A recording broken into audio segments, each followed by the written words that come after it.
Hey guys, Steve Vigil here, and I am a full-time real estate investor. Been a full-time real estate investor for the past 7 years in the greater Houston area. We do a lot of different types of deals. We flip a lot of properties. We own a lot of rental properties. We do owner finance. We buy mortgage notes, and just a great variety of things that we do. We also do a lot of education with our education company as well. And the reason I'm bringing these videos to you is because we've also, over the years, for all the deals we've done, we've also used private money to bring all of our deals down, passive investors. And I think it's something that we really need to think about and talk about and give better education on, because I think we kind of lack some of that education out there right now. And I want to make sure that I'm giving you good education based on what we do and how we do it. We've also been lenders as well, so we're pretty well versed on both sides of the fence on how we think it needs to be done. And I like to share what we do, how we do it, and give you the best advice I can. And then if it works for you, go out and do it and take that advice. But let me do my screen share here, and we'll get going on this presentation. One of the things that I think, if we're private lenders and we are newer at this, we sometimes don't understand. Even if we've been around a while, we don't necessarily understand it. It's up to us to go out and find the opportunities to put our money to work.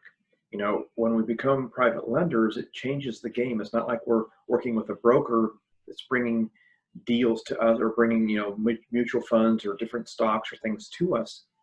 As a private lender, we've got to go find those deals. We've got to go find the people to put our money to work with.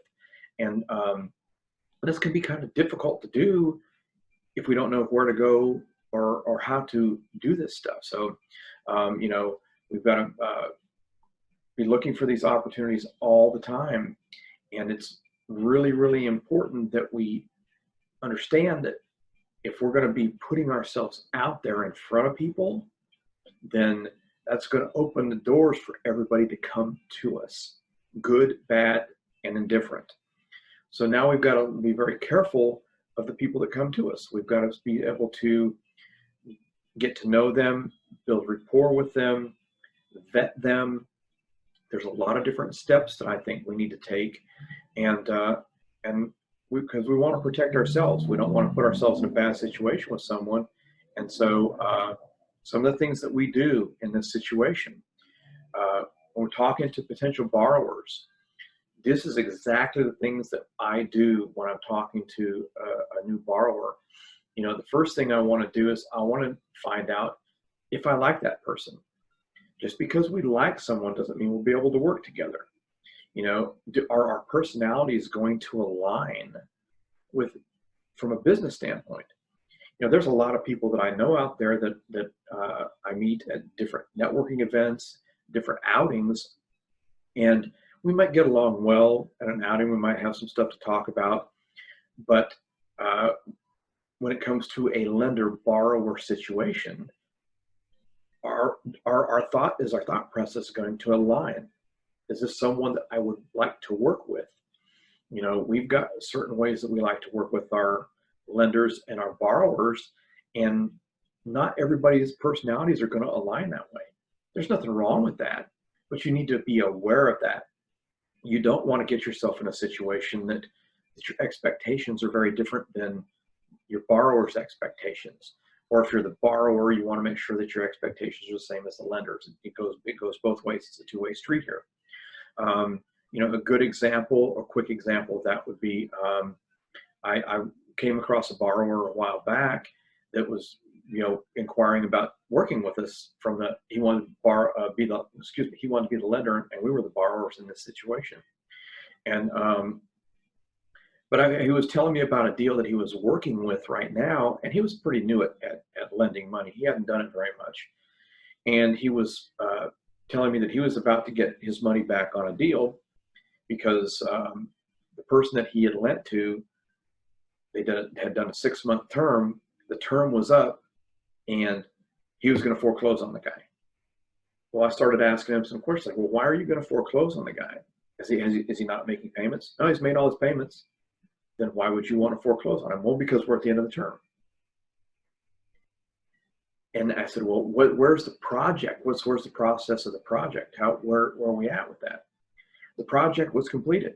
The guy had the property listed. He just hadn't sold it yet.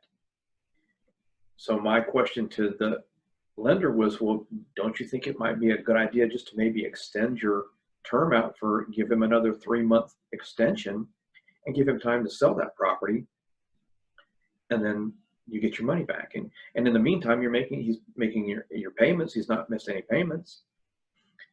So you would want to, in my opinion, you'd want to keep working with him.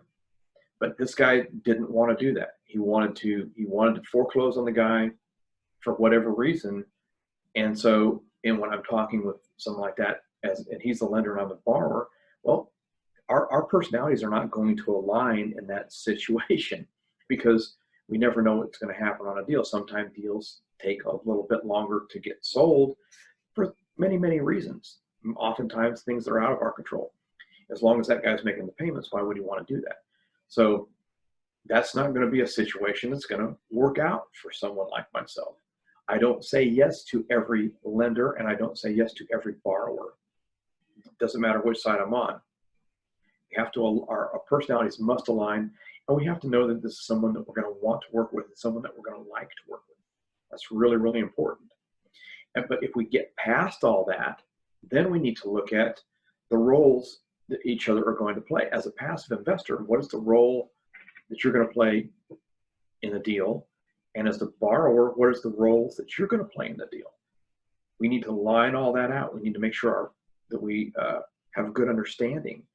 I want to know from my lender, we have the terms laid out. If I'm the borrower and you're the lender, guess what? I want you to stay at home and do nothing. I want you to check your bank account every month and see that you have been paid. That's your job. That's what I want you to do.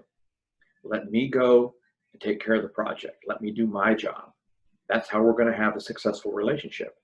Now, that doesn't mean that some of my lenders don't want to come out and see the project at the end. Some of them are curious. Some of them, and I've had lenders come out and do that.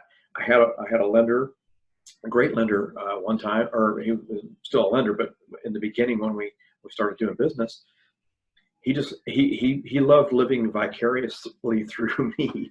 So he loved coming out and look at the project. He wanted to see it at the beginning and he wanted to see it at the end. And, and I'd lay out a whole scope of work out for this guy and everything. And he'd come out to that project at the end, and he would just walk around in amazement. And all that ever came out of his mouth was, you did exactly what you told me you were going to do. And that was a great compliment to me. But our personalities align very well, and we've done many, many, many deals. So, as you're vetting people and looking for borrowers, these are some steps I think you need to take that are very, very important.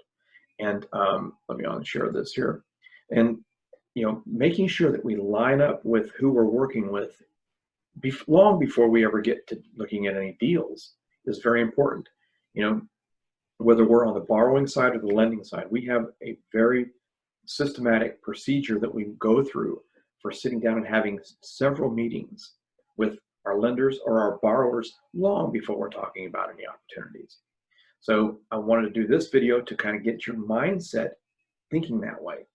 We need to get to know our potential borrowers and lenders, whichever side we're on, long before we get to opportunities. And by doing some of these things, by taking some of these steps of sitting down, having meetings, this is how you're going to be able to have much better success moving forward when the opportunities do come your way. And then we'll all be able to have great success that way. So great video here, I hope. I want you guys to let me know if you like this information. If you do, give me a great thumbs up. Share our videos. Share us on YouTube with all your friends. And until the next video, you guys have a great day.